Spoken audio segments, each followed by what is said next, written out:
Mapagpalang umaga po sa bawat isa na nakikiisa sa akin sa gawain ito. Maraming salamat po sa Panginoon sa pagbibigay niya ng panibagong pagkakataon upang ako po ay makapagbahagi ng salita ng Diyos sa gawain po na sa pang-umaga po. At bago po tayo dumako sa pag-aaral ng kanyang salita, tayo po muna ay maghandog po ng pag-awit sa ating Panginoon sa umaga pong ito. Ibigay po natin yung pinakamainam at simulan po natin yung ating umaga sa pag-awit at pagpupuri po sa ating Diyos. Hallelujah, tayo po ay umawit sa ating Panginoon. Sabi po dun sa awitin natin, ako'y nagtitiwala kay Jesus kahit saan, dagat man o bundok. Hindi ako matatakot pagkat ako'y kanyang kinupukpok. Hallelujah, Jesus, hallelujah, Lord God. Pinapupurihan ka namin, sinasamba, tinadakila. Panginoon, patuloy po kami lumalapit sa inyo, nagpapakumbaba at humihingi po kami ng iyong pagsama. Hallelujah, Jesus, hallelujah, Lord God. Ako'y nagtitiwala kay Jesus, kahit saan, dagat man o bundok, hindi ako matatakot pagkat ako'y kanyang kinukupkop. Ako'y nagtitiwala sa kanya sa gitna ng pakikipagbaka. Takutin man ang kaluluwa, ang asahan ko pa rin ay siya. Kung ang rosas kaniyang minamahal, mga ibon pinapatnubayan, di lalo na yaring buhay, iniingatan sa gabi't araw. Ako'y nagtitiwala sa kanya sa gitna ng pakikipagbaka. Takutin man ang kaluluwa, ang asahan ko pa rin ay siya. Mapanglaw man, malalim ang libis, sa piling ko'y hindi umaalis. Kasalo ko sa hinagpis si Jesus na hari ng pag-ibig. Ako'y nagtitiwala sa kanya sa gitna ng pakikipagbaka. Takutin man ang kaluluwa, ang asahan ko pa rin ay siya. Ang aasahan ko pa rin ay siya. Ang aasahan ko pa rin ay siya. Hallelujah, Jesus, hallelujah, Lord God. Pinapupurihan ka po namin, sinasamba, itinataas ang iyong dakilang pangalan. Panginoon, mapagpalang umaga sa inyo, Lord God. Maraming salamat po sa panibagong araw na ipinagkaloob niyo po sa amin. Maraming salamat po sa panibagong pagkakataon na kami po ay makakapag-aral ng iyong salita. Maraming salamat po, Panginoon, sa mensahe mo po na patuloy mo ibinibigay sa amin, Panginoon. Maraming salamat po dahil ngayon pa lamang po, inaangkin na po namin yung katugunan, Panginoon, sa aming mga dalangin. At inaangkin na po namin, Panginoon, ang katagumpayan po ng morning devotion na ito, Lord God. Panginoon, sa akin po na iyong lingkod, itago niyo po ako sa inyong likuran, Panginoon. Gawin niyo po akong tungtungan ng inyong mga banal na paa, Lord God. At kayo po ang mahayag sa umagang ito po. Hindi ang aking kamalian o ang aking kagalingan, Panginoon, kundi kayo lamang po, Lord God, at ang inyo pong kadakilaan sa akin po, mga kapatid, sa pananampalataya na nakikiisa sa akin. Panginoon, bigyan niyo po ang bawat isa, Lord God, ng pag-focus po sa inyo, Lord God. Hayaan nyo yung atensyon namin, Panginoon, ay maibigay namin sa inyo ng 100%, Lord God. At hayaan mo, Lord God, na yung mensaheng matatanggap namin ay tumimo po sa puso't isipan ng bawat isa, Panginoon. Maraming salamat po sa inyong pagsama, Lord God, at alam po namin na sasamahan niyo po kami, Panginoon, hanggang matapos po ang gawain ito. Maraming salamat po sa inyo po ang lahat ng papuri. In Jesus' name we pray. Amen. Pagpalang umaga po sa bawat isa. At ngayon po ay pag-aaralan po natin ay makikita po natin sa aklat po ng Habakuk 1 verses 1 to 4 po. Kung kayo po ay may mga tamang Biblia ay maaari po kayong makapagbukas sa akin at sabay-sabay po natin itong basahin. At kung wala naman po ay hayaan po natin na marinig po natin ng maigi ang mensahe po ng Panginoon sa umagang ito. Ulitin ko po sa aklat po ng Habakuk 1:1-4. Sabi po dito sa Habakuk po, sabi po, ang aklat na ito ay naglalaman ng pahayag ni Yahweh sa pamamagitan ni Propeta Habakuk. Sabi po dito sa verse 2, O Yahweh, hanggang kailan ako hihingi ng tulong sa inyo bago nyo ako dinggin, bago ninyo ako iligtas sa karahasan? Bakit puro kaguluhan at kasamaan ang pinapakita mo sa akin? Sa magkabilay nagaganap ang pagkawasak at ang karahasan. Laganap ang karahasan at ang labanan. Verse 4, ang batas ay walang bisa at walang pakinabang at hindi umiiral ang katarungan. Sa husgado ay laging natatalo ng masasama ang walang kasalanan, kaya't nababaluktot ang katarungan. Purihin po ang pagkabasa sa salita ng ating Panginoon. At alam po natin na ang propeta Habakuk po ay isa po sa mga lingkod ng Panginoon na ginamit niya bilang lingkod niya nga po na sa pagbabahagi po ng kanyang salita.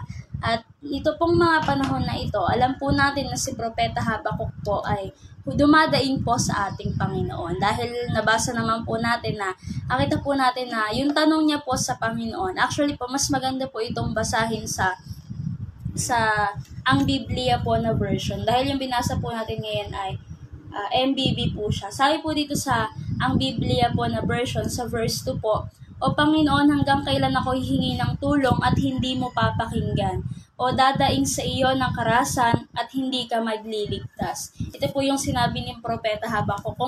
Kung iisipin po natin, para na po siyang, yun nga po, dumadaing sa Panginoon or parang sa mababaw na term po, parang nagrereklamo na po siya sa Panginoon. Humihingi po siya ng pagtugon ng Panginoon doon sa kanya po mga dalangin dahil alam po natin na hindi po tinugon ng Panginoon yung dalangin ni Habakuk na iligtas ang kanyang bayan dahil ang sabi po ng Panginoon ay para po sila ay mas iko-conquer pa po ng Babylonia kung hindi po ako nagkakamali doon po sa background na napag-aralan ko. At ayun nga po na ang mga Israelita po o yung mga kasamahan po ni Habakuk na mga tao nung panahon na yon ay puro kasamahan nga po. Nakita po natin na mga wala silang Diyos or hindi sila naniniwala sa Diyos nung panahon na yon. Kaya pinahintulutan ng Panginoon na maranasan nila yung mga ganong pagkakataon. Ngunit yung dalangin po ni Habakuk, parang dalangin niya po na baguhin nga daw po ng Panginoon yung puso at buhay po ng mga tao nandun para po mailigtas sila. Ngunit hindi po yung tinugon ng Panginoon. Kung isipin po natin, parang ayos naman yung panalangin niya, ayos naman po yung dalangin niya sa Panginoon at hindi po ito para mapasama yung mga tao o para mapahamak sila, kundi para mapabuti nga po yung mga taong ipinapanalangin niya. Ngunit hindi po sinagot yun ng Panginoon. Alam po natin na sa pananalangin po natin sa Panginoon, may tatlong kasagutan lang po ang ating Diyos. Amen po ba? Yun po yung yes, yung no, at yung wait nga po. Ngunit ngayon po, pagtutuunan po natin ng pansin, yung pagtugon ng Panginoon na straight no po. Yung no talaga yung sagot ng Panginoon. Di ba po, pag sinabi naman po na no ng Panginoon, ay hindi po ibig sabihin nun, ay hindi niya na po ibibigay yung katugunan sa ating po mga dalangin. Kundi, ibibigay niya naman po, pero magbibigay po siya ng mas mabuti or may plano po siyang mas maganda kaysa dun sa pinapanalangin natin. Pero ngayon po, kung tayo po ay katulad ni Habakuk na nananalangin po sa Panginoon ng parang ang ganda-ganda naman po ng ng ating pong dalangin na hindi naman po para mapasama nga po tayo, ngunit hindi po tinutugon ng ating Panginoon. Paano po tayo magkakaroon po ng paano po natin tatanggapin sa atin na nag-no po ang Panginoon doon sa maayos at maganda naman po nating panalangin para sa Kanya? Ito pong pag-aaralan po natin ay pinamagatan ko pong ito na God, why no? Yan po. Magtatanong po tayo sa Panginoon na bakit ba no yung sinagot ng ating Panginoon doon sa ating po mga kasagutan. Pero doon nga po sa pinag-aralan po natin kanina na yung sa binasa po natin, nakita po natin na ang ganda-ganda at napaka-buti po nung panalangin po ni Habakuk, pero hindi naman po dininig ng Panginoon dahil may mas maganda nga pong plano ang Panginoon. Ngunit dahil ganun din naman po sa ating mga lingkod, marami po tayong pagkakataon na nag-no po sa atin ng Panginoon. Doon po sa akala po natin na iniisip natin na ayos naman yung maganda naman yung panalangin ko para para mapabuti naman ako at yung mga tao sa paligid ko. Pero bakit hindi ako tinugon ng Panginoon? At pag tayo po ay pag tayo po ay dumadaan sa ganong pagkakataon, paano po natin matatanggap yun sa ating pong mga sarili? Sabi po dito, what do you do when God says no to your noble and well-meaning prayer? Kasi po di ba po parang isipin nga po natin na mag-iisip talaga po tayo na maganda naman yung ipinapanalangin ko sa Panginoon, ayos naman yung intention ko, yung puso ko, gusto ko lang naman makatulong, pero bakit nag-no yung Panginoon? At yun po yung pag-uusapan po natin ngayon. Paano tayo, ano yung gagawin natin pag tayo po ay sinagot ng Panginoon doon sa magandang intensyon na panalangin natin ng straight na no talaga. Wala nang explanation, no buts, no ifs.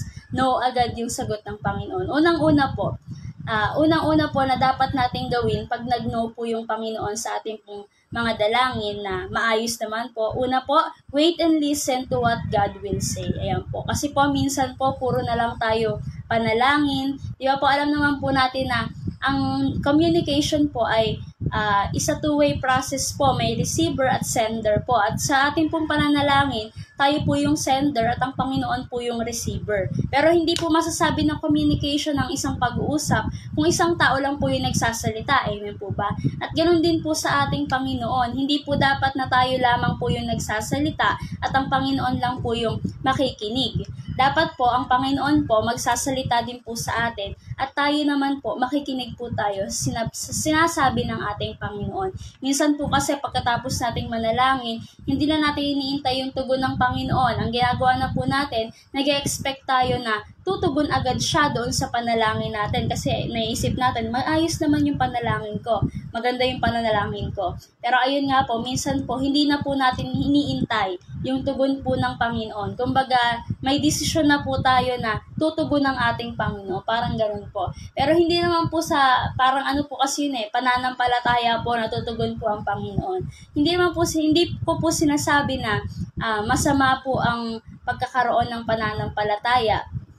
Ngunit nagkakaroon po tayo ng pagkukulang po sa Panginoon sa ganung pong mga pagkakataon dahil hindi po tayo nakikinig doon sa pagtugon nga po ng ating Panginoon.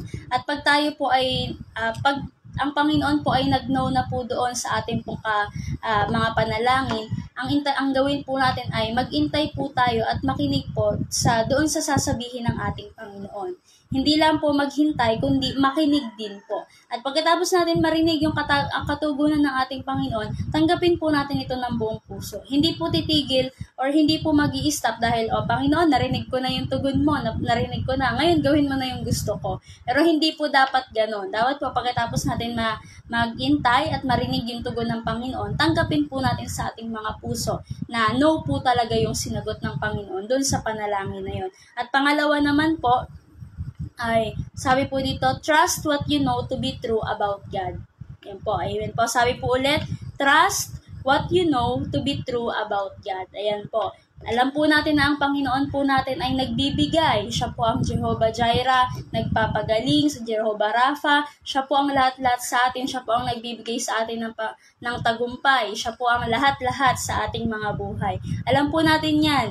Nabasa po natin yan sa Biblia, pinaliwanag po sa atin yan ng ating mga tagapanguna at pinag-aralan po natin yan kahit sa mga Sunday school pa o yung sa mga fellowship, simple fellowship. Alam po natin na ang Panginoon po ay ganun po yung katangian niya. Nagbibigay siya, nagpapagaling, nagbibigay ng tagumpay at ng kung ano-ano pa po sa ating mga buhay. Pero hindi po sapat na alam lang po natin. Dapat po, manampalataya po tayo na ganun po talaga ang ating Panginoon sa ating mga buhay. Minsan po kasi alam lang po natin, alam ko na may ganito, pero hindi ako naniniwala. Di ba po, yung mga, nakakalungkot po yung mga sagutan po ng mga tao na hindi po nagsisimba or malayo sa Panginoon. Pag tinatanong po sila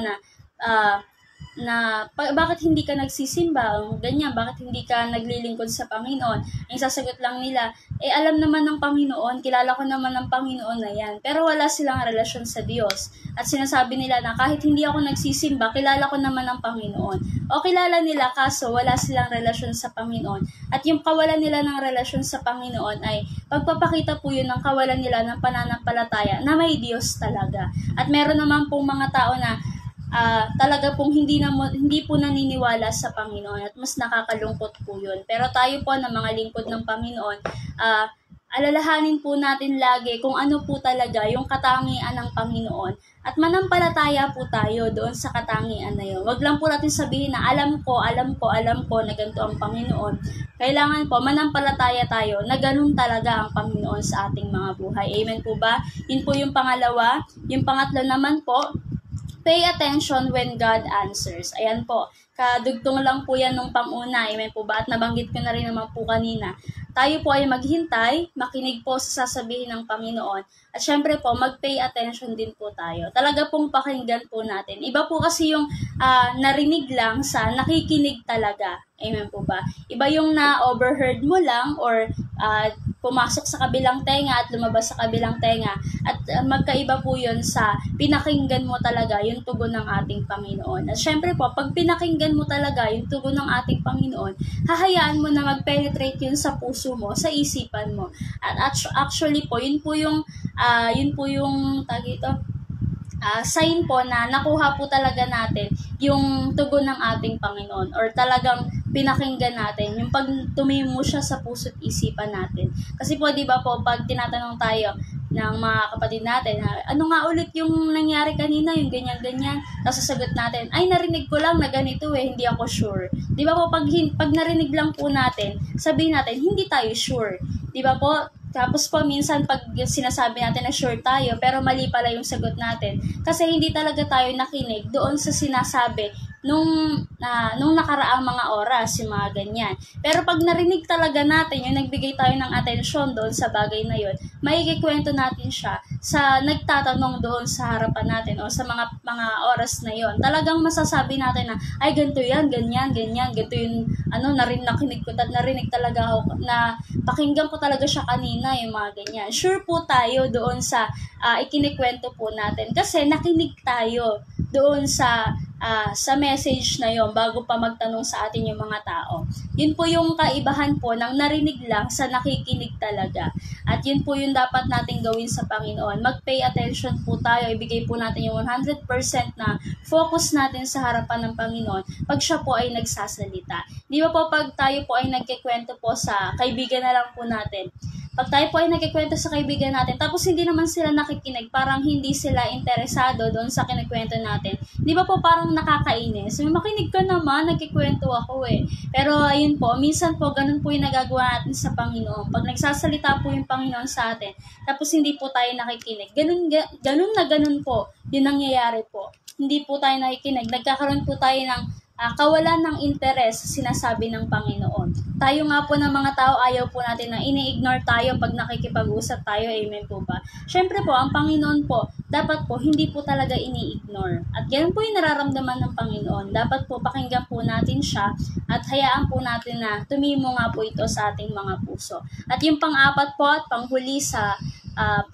pinag-uusapan po natin na ano pong gagawin pag nag-no po ang Panginoon sa atin pong maayos na panalangin or heartfelt na panalangin natin sa Panginoon. Ang dapat po natin gawin, don't forget to rejoice. Ayan po. Don't forget to rejoice. Wag daw po natin kakalimutan na magpasalamat at magalak po sa Panginoon. Wag po nating hayaan na dahil nag-no po ang Panginoon ay malulungkot na tayo. Dahil alam naman po natin na behind the answer na no ay nandoon po yung pagtugon ng Panginoon na may ibibigay ako na mas mabuti kaysa sa panalangin mo. Kasi po bilang mga lingkod nga po ng Panginoon ay hindi na lamang po ito. Kung dati po tayo po ay nag-iisip kung ano bang mas mabuti kung ano ba yung dapat gawin, kung right or yung wrong, di ba po? Yun lang yung choices noon nung tayo po ay hindi pa po naglilingkod sa Panginoon.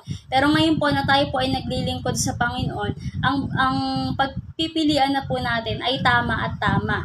Nabanggit ko po ito nung huling tayo ko rin po dito na ang pagpipilian na po natin ngayon na tayo po ay naglilingkod na sa Panginoon ay yung tama para sa paningin natin at yung tama sa paningin ng ating Panginoon. Kasi po minsan po, yun nga po yung pinag-aaralan natin ngayon na pag tayo po ay nananalangin sa Panginoon na para naman po ito sa ikabubuti ng ating mga buhay o ng mga tao sa paligid natin pero hindi tinutugon ng ating Panginoon kasi alam niya na mas mabuti or mas maganda yung ipagkakaloob niya sa atin. Dahil may mga kilala po ako ng mga lingkod ng Panginoon na nananalangin na maging daluyan ng pagpapala financially, ganyan po. Di ba po meron po tayong may mga tao po talaga na pinagpapala ng Panginoon para maging daluyan din po ng pagpapala para po sa ating mga bahay-sambahan, yung mga ganyan.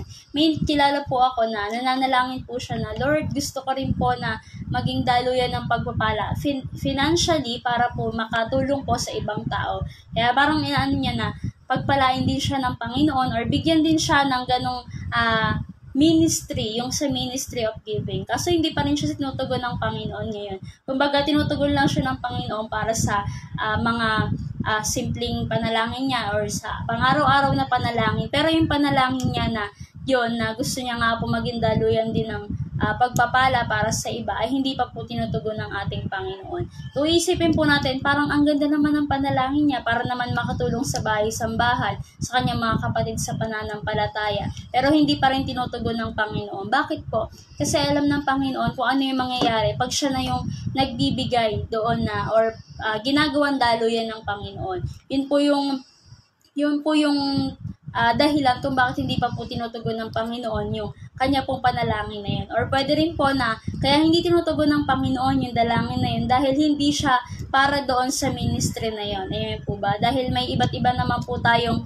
ministry sa Panginoon. Meron po mga tao na pinanganak po bilang mga awit. May mga pinanganak po bilang mga pastor para po magbahagi ng salita ng Panginoon. At may mga pinanganak din po para po tumulong lamang po or parang maging gabay lang po doon sa mga tagapanguna natin o maging suporta lang po sa mga tagapanguna natin. Kaya kahit ano pa po yung ministry natin sa Panginoon, gawin po natin ito ng buong puso dahil yun po yung pinagkaloob sa atin. Huwag po natin isipin na, ay ganito lang naman yung ginagawa ko kaya okay lang. Hindi ako katulad nila ng mga pastor na nagmi-mission, yung mga ganyan-ganyan. Ay ipagpasalamat po natin at gawin po natin yung pinakamabuti po para sa Panginoon dahil ministry pa rin po natin yun sa Panginoon at manalangin po tayo. Malay niyo po, bigyan po tayo ng Panginoon ng mas marami pang ministry dahil ang Panginoon naman po ay nagbibigay. At ayun nga po yung panghuli nga po sa ating pong apat na pinag-aralan po ay don't forget to rejoice. Ayun po, di ba po? Sabi po ng Apostol Pablo, rejoice in the Lord. Di ba po? Magalak kayong lagi. Yun po yung lagi sinasabi sa atin ng Apostol Pablo sa kanyang po mga salita. At maraming salamat po sa Panginoon sa pagbibigay niya po sa atin ng isang puso na mapagpasalamat at punong-puno ng kagalakan. Alam ko po na sa ating mga buhay, marami pa po tayong dalangin, marami pa po tayong heartfelt na panalangin sa Panginoon na hindi po tutugunin ng Panginoon para po sa ikabubuti natin. Ngunit alam na po natin kung ano po yung dapat nating gawin. Amen po ba? Ulitin ko po, ano daw yung dapat nating gawin pag nag-no ang Panginoon sa ating mga noble and well-meaning prayer. Yung una po, wait and listen to what God will say. Yung pangalawa po, trust what you know to be true about God. Number 3 po, pay attention when God answers. At yung pang-apat po, don't forget to rejoice. Wag natin makakalimutan na sa bawat sitwasyon ng ating buhay ay magalak tayo sa piling ng ating Panginoon. Kahit ang pangit nung nangyayari sa buhay natin, magalak pa rin tayo sa piling ng Panginoon. Amen po ba? Dahil hindi naman po dapat na magalak lang tayo pag maganda yung sitwasyon. Magalak po tayo sa bawat sitwasyon dahil kasama po natin ang ating Panginoon. At maraming salamat po muli sa bawat isa na nakiisa po sa akin sa gawain ito. Alam ko po na mas pagpapalain pa po kayo ng Panginoon dahil sa pagtatapat po ninyo sa gawain ng ating Diyos. Tayo po ay manalangin. Samahan niyo po ako sa ating pangwakas na panalangin. Hallelujah, Jesus, hallelujah, Lord God, pinapupurihan kita, sinasamba at inadakila. Panginoon, patuloy po kaming lumalapit sa inyo, nananalangin kami, Panginoon, ng iyong pagtugon sa aming mga dalangin. Patuloy po kami lumalapit sa inyo, Panginoon. Pinapasalamatan po namin ang iyong dakilang pangalan, Lord God. Maraming salamat po sa mensahe na natanggap namin sa umagang ito, Lord God. Alam po namin na ito pong mensahe na to ay magiging kalakasan po, hindi man po sa aming pisikal, Panginoon, kundi sa aming espiritual na pamumuhay, Panginoon. Kaya maraming salamat po sa mensahe na ipinagkaloob niyo po sa bawat isa at alam niyo po, Panginoon, na hindi lamang po yung aking mga kapatid sa pananampalataya ang lumakas sa mensaheng iyon, Panginoon. Maging ako na iyong lingkod, Lord God, ay una niyo pong pinalakas dahil sa mensaheng iyon. Kaya, Panginoon, maraming salamat po at hayaan niyo po, Panginoon, na yung pinag-aralan namin, Panginoon, ay tumimo nga po sa aming puso't isipan at hayaan niyo po na ito po ay makita rin po sa amin ng mga tao na kaya po namin nasasabi na kailangan namin makinig, kailangan namin magalak, Panginoon, sa mga panahon na kayo po ay tumatanggi o humihindi sa aming mga dalangin ay dahil po naiintindihan namin na may mas maganda kayong plano kaysa sa amin. Mas maganda ang plano mo kaysa sa mga binaplano namin sa buhay, Panginoon. At patuloy po kami mananampalataya at makikinig, Panginoon, sa iyong mga sasabihin, Lord God. Bigyan niyo nga po kami ng puso at isipan, Panginoon, na handang tumanggap, Lord God, ng inyong pong pagtugon sa aming mga dalangin. Hayaan mo, Lord God, na ang aming buhay, Panginoon, ay maalay po namin sa inyo at mamuhay kami ng may pagsunod sa inyong harapan, Lord God. Tulungan niyo po ang bawat isa, Panginoon. Mas ipaunawa niyo pa po sa amin, Panginoon, na kung bakit humihindi kayo doon sa mga panalangin na iniisip namin na maganda naman at maayos naman po yung intensyon namin, Panginoon. Maraming salamat po, Lord God. Alam ko po na yung mga hinindian mo na panalangin namin ay ipagkakaloob niyo po sa amin ito ng mas mabuti at mas mainam at mas maganda, Panginoon, na katugunan po sa aming mga buhay. Panginoon, patuloy ko pong pinagpapala ang aking mga kapatid sa pananampalataya. Humihingi po ako, Panginoon, ng pagpapala ng gagaling sa inyo ay ibuhos niyo po sa bawat isa na nakikisa sa akin sa gawain ito. Sila po at ang kanilang buong pamilya, Panginoon, ay patuloy mong pagpalain at hayaan nyo rin po na maging pagpapala po sila sa buhay ng bawat isa. Panginoon, nanalangin din po ako ng pagpapasalamat sa nagdaan po namin na anniversary sa amin pong church sa La Mesa, Lord God, sa amin pong ika-6 na anibersaryo. Maraming salamat po at maraming salamat din po sa panibagong taon na ipinagkaloob niyo po, hindi lamang po sa aming bahay-sambahan, kundi maging sa akin po, Panginoon, na iyong lingkod. Maraming salamat po sa panibagong bagong taon ng buhay, Panginoon, at patuloy niyo po na ako iingatan at gamitin po sa pinakamabuting pagkakagamit. Maraming salamat po. Patuloy ko pa rin po pinagpapala ang aking mga kapatid sa pananampalataya, Lord God. Kayo na po ang bahala sa kanila. Alam niyo po yung laman ng kanilang mga puso. Alam niyo po yung kanilang mga panalangin, Panginoon. At patuloy niyo po sila, Panginoon, na kausapin at hayaan niyo po na magkaroon po sila ng puso at isipan, Panginoon, na bukas sa inyo pong mga pagtugon, Lord God. Hayaan niyo po na makinig sila, Panginoon, makinig kami, Panginoon, sa inyo pong tugon sa aming mga panalangin, Lord God. Maraming salamat po. Ngayon pa lamang po, inaangkin na po namin yung katagumpayan sa aming buhay paglilingkod at sa aming po mga gagawin pa po sa aming mga buhay, Panginoon, upang mapapurihan po namin kayo, Lord God. Maraming salamat po. Sa inyo po ang lahat ng papuri, lahat ng pagsamba at pagluwalhati. Sa natatanging pangalan ng inyong anak na si Jesus, ang lahat ng anak ng Diyos ay magsabi ng Amen.